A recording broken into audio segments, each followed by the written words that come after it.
اللہ من الشیطان الرجیم بسم اللہ الرحمن الرحیم۔ بھائی 2 منٹ توجہ، اس کے بعد انشاءاللہ عبارت پڑھیں گے۔ ہماری گفتگو واجب غسلوں کے بارے میں تھی، تو واجب غسل کی لسٹ کل انہوں نے آپ کو بتا دی، اگر آپ کے ذہن میں موجود ہو تو۔ اس میں پہلا غسل جنابت تھا۔ غسل جنابت مشترک ہے مرد میں عورت میں، مرد پر بھی ہوتا ہے تو عورت پر بھی ہوتا ہے۔ اب سوال یہ ہے کہ غسل جنابت واجب کب ہوتا ہے؟ ٹھیک ہے، پھر اس کا طریقہ کار کیا ہے وہ کل پڑھیں گے۔ ٹھیک، آج ہم یہ چیز پڑھیں گے کہ غسل جنابت واجب کب ہوتا ہے، اور دوسری بات یہ پڑھیں گے کہ غسل جنابت کی حالت میں کون سی چیزیں حرام ہیں اور غسل جنابت کی حالت میں کون سی چیزیں مکروہ ہیں۔ تو یہ 3 چیزیں پڑھیں گے۔ غسل جنابت 2 طریقے سے واجب ہوتا ہے۔ کتنے طریقے سے واجب ہوتا ہے؟ 2 طریقے سے۔ ایک، منی خارج ہو، چاہے نیند میں چاہے جاگتے ہوئے۔ منی کا خارج ہونا یہ سبب بنتا ہے کہ غسل جنابت واجب ہو جائے۔ البتہ اس وقت غسل جنابت واجب ہوگا جب آپ کوئی ایسا کام کرنا چاہیں جس میں طہارت شرط ہو۔ فرض کریں صبح کے 10 بجے آپ کو احتلام ہو گیا، ٹھیک، اب آپ نہ کوئی نماز پڑھنا چاہتے ہیں نہ کوئی طواف کرنا چاہتے ہیں، تو ابھی تو کچھ نہیں کرنا چاہتے، تو اب یہ غسل واجب نہیں ہے آپ پر۔ جیسے ہی زوال ہوگا تو آپ پر نماز واجب ہے اور نماز کے لیے طہارت شرط ہے، تو اب غسل بھی واجب ہو جائے گا۔ بات واضح ہوگی؟ پھر آپ اگر ظہرین کی نماز پڑھ کر سو گئے، جیسے کہ مولوی حضرات سوتے ہیں، سو گئے اور پھر احتلام ہو گیا، تو اب جب تک غروب نہیں ہوتا تب تک آپ پر غسل واجب نہیں ہوگا، کیونکہ ظہرین تو آپ پڑھ چکے ہیں۔ اب کوئی ایسا آپ کام نہیں کرنا چاہتے جس میں غسل شرط ہو۔ بس ایک انزال، منی کا نکلنا۔ دوسرا، غیبوبۃ الحشفہ، ختنے والی مقدار کا داخل ہونا، قبل میں ہو یا دبر میں۔ کیا؟ قبل میں ہو یا دبر۔ ہر جگہ غیبوبۃ الحشفہ جو ہے کیا ہے، وہ غسل کا سبب نہیں بنتا۔ جب یہ غیبوبۃ الحشفہ جو ہے کیا ہے، قبل میں ہو یا دبر میں، ٹھیک ہے، تو اس صورت میں جو ہے کیا ہے غسل واجب ہوگا، چاہے منی نکلے چاہے منی نہ نکلے۔ اچھا، اگر کسی دیوار کے سوراخ میں غیبوبۃ الحشفہ کیا تو غسل واجب ہوگا؟ نہیں، پھر واجب نہیں ہوگا۔ اس لیے ایک، جب میں کم سے پہلی مرتبہ آیا تھا، لمحہ بھی کمپلیٹ نہیں پڑھی تھی، ہمارے استاد نے ایک سوال پوچھا تھا کہ اس کا جواب بتاؤ۔ اذا دخل رجل بالخنثى والخنثى بالانثى وجبت الغسل على الخنثى دون الرجل والانثى۔ یہ عبارت ذہن میں رکھ لیں، اس وقت سے مجھے ابھی تک یاد ہے، یعنی 1900 شاید یہ 86 میں مجھ سے استاد نے پوچھی تھی۔ اذا دخل رجل بالخنثى، مرد خنثی کے ساتھ دخول کرتا ہے، دبر میں نہیں، آگے کوئی سوراخ ہے اس کو، ٹھیک، پھر اسی خنثی کو مرد کی طرح ایک آلہ تناسل ہے، اس نے وہ عورت میں داخل کیا، آگے پیچھے نہیں، آگے۔ اب کہتے ہیں غسل خنثی پر واجب ہو جائے گا، مرد پر بھی واجب نہیں ہوگا، عورت پر بھی واجب نہیں ہوگا۔ کیوں؟ بھائی مرد نے دخول کیا کس کے ساتھ؟ خنثی کے ساتھ۔ کیا یہ خنثی مرد ہے یا عورت؟ یہ تو پتہ نہیں چل رہا، ٹھیک ہے، اس کے سوراخ میں داخل کیا، تو اب سوراخ کا چونکہ یقین نہیں ہے کہ یہ شرمگاہ ہے، منی تو نہیں نکلی، اگر منی نکلتی پھر تو واجب ہو جاتا، منی نہیں نکلی، صرف داخل کیا، تو اس لیے مرد پر غسل واجب نہیں ہوگا۔ خنثی نے جو چیز داخل کی عورت کو، وہ یقین تو نہیں ہے کہ آلہ تناسل ہے، ایک گوشت کا اضافی ٹکڑا بھی ہو سکتا ہے، جیسے انگلی ہے، انگلی اگر کوئی کسی میں یا کسی میں داخل ہو تو اس سے غسل واجب نہیں ہوتا، اس لیے عورت پر بھی غسل واجب نہیں ہوگا۔ لیکن خنثی حقیقت میں یا مرد ہے یا عورت، کیونکہ اللہ تعالیٰ نے جو انسان پیدا کیے ہیں وہ 2 ہی ہیں، یا مرد یا عورت۔ یہ خنثی کسی مجبوری کی وجہ سے ہم نہیں پہچان پا رہے ہیں، لیکن حقیقت میں یہ ان دو حالت سے خالی نہیں۔ اگر یہ عورت ہے تو اس میں دخول ہوا ہے، اور اگر یہ مرد ہے تو اس نے دخول کیا ہے، تو اس حوالے سے خنثی پر غسل واجب ہوگا، عورت پر بھی غسل واجب نہیں ہوگا، مرد پر بھی غسل واجب نہیں ہوگا، بشرطی کہ انزال نہ ہو۔ اور دوسری بات، مرد نے بھی خنثی کو دبر میں دخول نہ کیا ہو، اگر دبر میں دخول کرے گا پھر تو واجب ہو جائے گا غسل، اور اگر خنثی عورت کو دبر میں بھی داخل کرے تو بھی عورت پر غسل واجب نہیں ہوگا، کیونکہ پتہ نہیں کہ اعلی تناسل دخول ہوا یا کوئی اور چیز دخول ہوئی ہے۔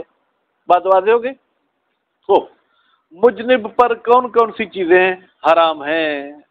فرماتے ہیں کہ 4 صورتیں سجدے والی جن میں سجدہ کرنا واجب ہے، ان کی قرأت کرنا حرام ہے، حتیٰ کہ ایک حرف بھی بسم اللہ الرحمن الرحیم پڑھنے کی اجازت ہے، لیکن اگر اس صورت کے جز کے حوالے سے بسم اللہ پڑھیں گے وہ بھی اجازت نہیں ہے، وہ حرام ہے۔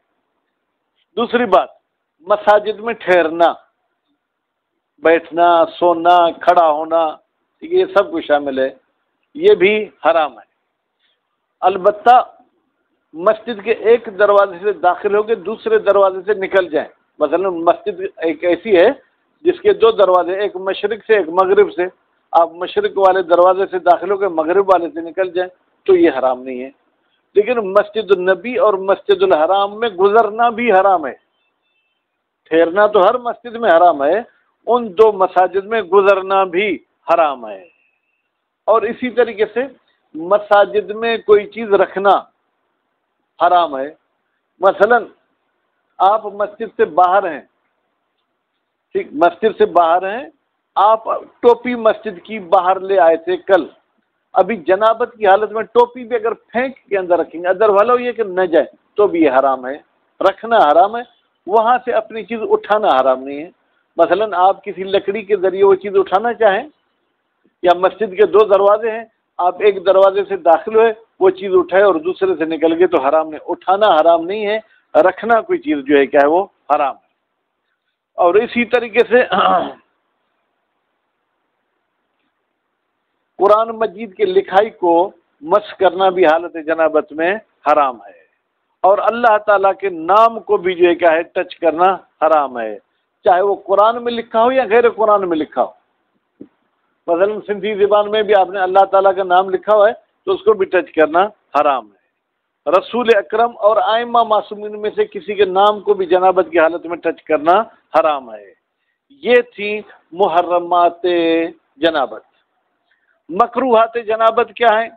جس پہ اکثر ہمارے معاشرے میں عمل نہیں ہوتا ہے، یا اگر ڈیلی نہانے کی بھی عادی ہیں تو ان کو غسل کا طریقہ اکثر نہیں آتا ہے، ٹھیک ہے۔ مکروہات کیا ہیں؟ فرماتے ہیں جنابت کی حالت میں کھانا پینا مکروہ ہے۔ بعض شوقین حضرات یا ضرورت مند حضرات جنابت کے بعد دودھ کا 1 گلاس پیتے ہیں، ٹھیک ہے، تاکہ وہ جو طاقت ضائع ہوئی ہے وہ بحال ہو جائے، تو کہتے ہیں یہ مکروہ ہے۔ البتہ اگر کراہت کو ختم کرنا چاہیں تو کلی کر لیں، پھر پینا چاہیں تو پی سکتے ہیں، یا ناک میں پانی لگا لیں پھر پی سکتے ہیں، یا وضو کریں اس کے بعد پی سکتے ہیں، ویسے کھانا پینا مکروہ ہے۔ حتیٰ کہ بعض احادیث میں تو یہ ملتا ہے کہ اگر کوئی جنابت کی حالت میں کھائے گا پیے گا تو اس پر جو ہے کیا ہے یہ جو سفید داغ ہیں یہ لگ سکتے ہیں، یہ داغوں کی بیماری اس میں ہو سکتی ہے۔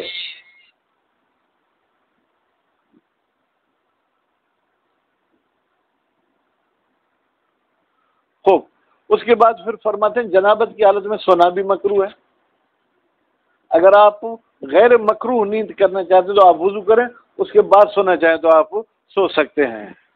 اچھا، اور قرآن مجید کی 7 سے زیادہ آیات کی تلاوت کرنا بھی جو کیا ہے مکروہ ہے، خطاب کرنا جو ہے کیا ہے وہ مکروہ ہے۔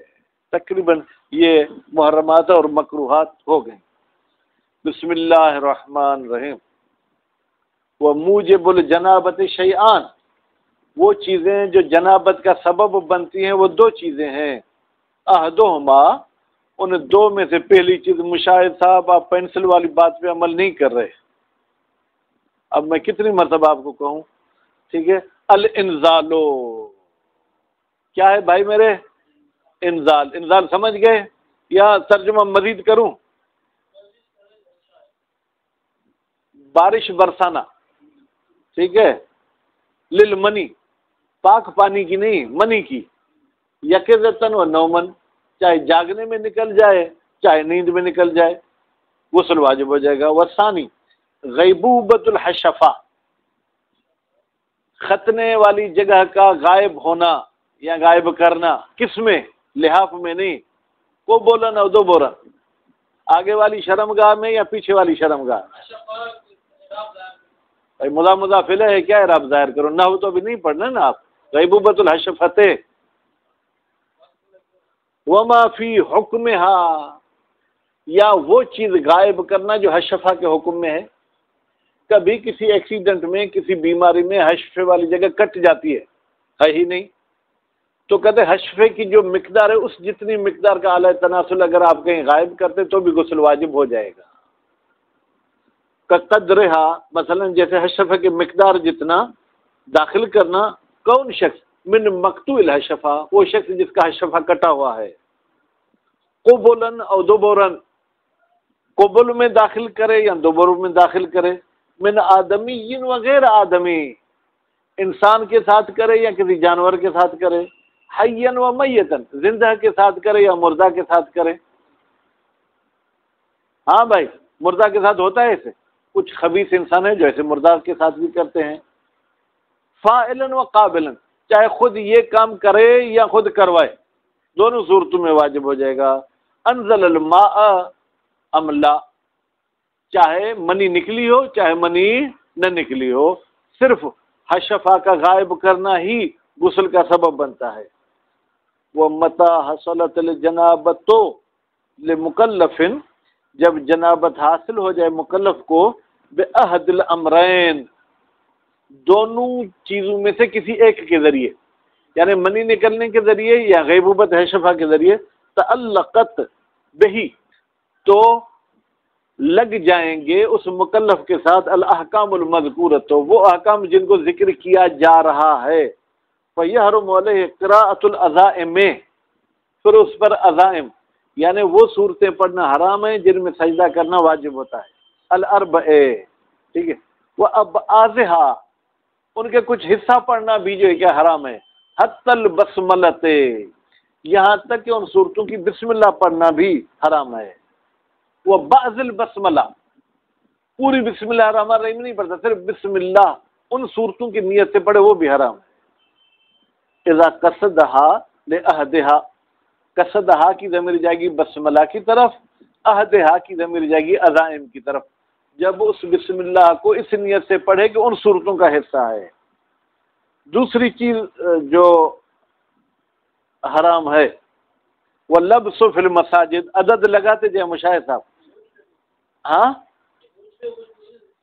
ہاں ہاں، وہ کیا ہے بھائی؟ حرام ہے داخل ہونا.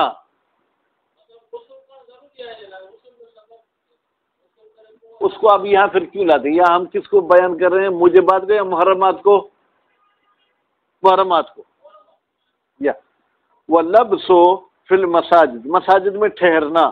مطلقاً، مطلقاً یعنی جو بھی مسجد ہو، مسجد الحرام ہو، مسجد النبی ہو، مسجد الجامع ہو، مسجد المحلہ ہو، مسجد القبیلہ ہو، مسجد السوق، جو بھی مسجد ہے.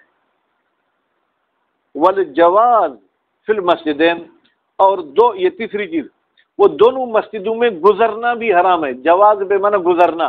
کون سی دو مسجدیں؟ مسجد الحرام، الاعظمین، وہ دو مسجدیں جو بہت بڑی ہیں، بے مکہ والمدینہ، جو مکے میں ہے اور مدینے میں ہے. وہ وضع شیء فیہا، جی اب آپ کہیں گے کہ مکہ تھا کیوں پڑھ رہے ہیں، ہے نا؟ یہی پرانی باتیں بھول جاتے ہیں. اب پھر ہم کہاں سے یاد دلائیں؟ مکہ علم ہے، تانیث بھی ہے، پھر کیا ہوگا؟ ہاں تو کسر آئے گا. ارے کھلو اعتراض کرے نا. تو وہ وضع شیء فی المساجد، فیہا کی ضمیر کہاں جائے گی؟ مساجد کی طرف. مساجد میں کوئی چیز رکھنا بھی حرام ہے. ٹھیک ہے. پھر بیچارہ کہہ رہا ہے کہ شاید یہ لوگ ضمیر کا مرجع پوچھیں، اے فی المساجد مطلقہ، جو بھی مسجد ہو، مسجد نبی ہو، مسجد حرام ہو، مسجد قبیلے والی ہو، سب میں وَإِن لَمْ يَسْتَلْزِمِ الْوَضْعُ اللَّبْسَ، اگرچہ یہ رکھنا ٹھہرنے کا سبب نہ بنے، یعنی ممکن ہے باہر سے آپ پھینک دیں نا، آپ وہاں ٹھہرے تو نہیں، تو یہ رکھنا بھی حرام ہے۔ بل لو طرح ہو، اگر یہ شخص پھینکتا ہے اس چیز کو من خارجن تو بھی حرام ہے۔ وَيَجُوزُ الْأَخْذُ مِنَ الْمَسَاجِدِ، ہاں مساجد سے اٹھانا چیز جائز ہے، جو آپ کی ہے، جو مسجد کی وقف شدہ ہے وہ تو غیر جنابت میں بھی حرام ہے، یعنی اگر آپ کی کوئی چیز رہ گئی ہے تو مسجد سے اٹھا سکتے بھائی۔ یہ چوتھی چیز ہے۔ پانچویں، مس و خط المصحف، قرآن مجید کے لکھائی کو چھونا بھی حرام ہے۔ وہ ہوا بھائی یہ خط کیا ہے؟ کلمات المصحف، مصحف کے الفاظ، حروف مصحف المفردہ، مثلا الف لام میم، بھائی یہ جو ہے کیا ہے؟ مستقل لفظ تو نہیں ہے نا، ٹھیک، اس کو بھی چھونا حرام ہے۔ وہ مقام مقامہ، اور وہ چیزیں جو حروف کے قائم مقام ہوتے ہیں، مثلا شد، یہ بھی ایک حرف کا قائم مقام ہے، تو قرآن کی شد کو بھی چھونا حرام ہے۔ کہ شدت والحمزت بجزء من بدن ہی، اپنے بدن کے کسی بھی حصے کے ساتھ، صرف ہاتھ نہیں، اگر آپ بوسہ دینا چاہتے ہیں، ہونٹ لگانا چاہتے ہیں تو بھی حرام ہے، ٹھیک۔ البتہ اگر داڑھی اس کے ساتھ ملنا چاہیں تو حرام نہیں ہے، داڑھی کے بال، کیوں؟ وہ اعضاء لگانا حرام ہے جن میں حیاتی ہوتی ہے، یعنی اگر ان کو کاٹا جائے تو درد ہوتا ہے، داڑھی کے بال کاٹنے میں تو کوئی درد نہیں ہوتا، سر کے بال کاٹنے میں کوئی درد نہیں ہوتا، اضافی ناخن میں کوئی درد نہیں ہوتا ہے، آنکھوں کے پلکوں میں کوئی درد نہیں ہوتا ہے، تو اس کے ساتھ آپ مس کر سکتے ہیں۔ تحلہ الحیات، تحلہ کی ضمیر کہاں جائے گی؟ اس جز کی طرف، یعنی وہ جز جس میں حیاتی ہوتی ہے۔ او اسم اللہ تعالی، او یعنی جیسے قرآن کی لکھائی کو چھونا حرام ہے، ایسے اللہ تعالیٰ کے نام کو بھی مطلقہ، چاہے وہ قرآن میں ہو چاہے وہ غیر قرآن میں ہو، ٹھیک ہے۔ اور اب پتہ نہیں ہمارے استاد نے کہا تھا یا کسی میں نے شرح میں دیکھا تھا کہ چاہے مقصود خدا ہو چاہے مقصود خدا نہ ہو، کسی کا نام ہے اللہ بخش، اب آپ جب بھی کہتے ہیں اللہ بخش ادھر آؤ، تو آپ کا ذہن اللہ کی طرف تو نہیں جاتا نا، اس بندے کی طرف جاتا ہے، پھر بھی اللہ والے حصے کو چھونا حرام ہے، ٹھیک ہے۔ نبی کے نام کو چھونا بھی حرام ہے۔ عہد ائمہ، ائمہ میں سے کسی ایک کے نام کو چھونا بھی حرام ہے۔ المقصود بالکتابہ، البتہ نبی میں اور ائمہ کے نام میں اگر مقصود بالکتابت ہو، مثلا یہ ہے نثار علی، ہے نا، نثار علی حیدری، اب علی کو آپ کیونکہ ان کا نام ہے چھونا چاہیں تو کوئی حرج نہیں ہے، لیکن علی سے مراد اگر وہ ابو طالب کا بیٹا ہے پھر حرام ہے، ٹھیک ہے۔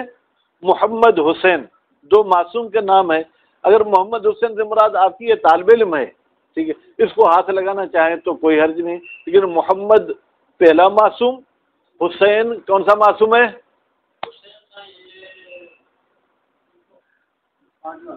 پانچواں، ٹھیک ہے، اگر وہ مراد ہے تو چھونا کیا ہے؟ حرام ہے۔ ولو علی درہم اور دینار، اگرچہ یہ نام درہم اور دینار پر لکھے ہوں، پیسوں پر لکھے ہوں، تو بھی کیا ہے؟ حرام ہے۔ وہ یکرہ، اب مکروہات شروع ہو گئے۔ محمد علی جناح، اس کو چھونا حرام نہیں ہے، کیونکہ محمد علی سے مراد یہ ہمارا وہ خواجہ ہے جس نے پاکستان بنایا تھا، محمد سے مراد وہ نبی بھی نہیں ہے، علی سے مراد وہ امام بھی نہیں ہے۔ مکروہات، کھانا مکروہ ہے کس کے لیے؟ لہو، مجنب کے لیے، پینا مکروہ ہے، حتیٰ یتمزمز او یستنشق، یہاں استنشق یستنشق، حتیٰ کہ وہ کلی کرے یا ناک کو دھو لے، او یتوضأ، اب حتیٰ کے بعد میں مرفوع پڑھا ہوں، مرفوع نہیں پڑھنا چاہیے، ان یہاں تقدیر میں ہوتی ہے تو مضارع منصوب ہوگا۔ فإن أكل قبل ذلك، اگر کوئی شخص کھاتا ہے ان سے پہلے، یعنی کلی کرنے سے پہلے کھاتا ہے، ٹھیک ہے، یا جو ہے کہ ناک دھونے سے پہلے کھاتا ہے یا وضو سے پہلے کھاتا ہے، پھر کیا ہوگا؟ خیف علیہ البرس، تو ڈر ہے کہ اسے کہیں برس کی بیماری نہ لگ جائے، یہ جو سفید داغ دھبے ہوتے ہیں۔ وروی انہ یورث الفقر، اور روایت میں یہ بھی آیا ہے کہ جنابت کی حالت میں کھانا پینا یہ غربت کا بھی سبب بنتا ہے، اس سے آدمی غریب بھی ہوتا ہے۔ وَيَتَعَدَّدُ بِتَعَدُّدِ الْأَكْلِ وَشُرْبِ، اچھا، اگر آپ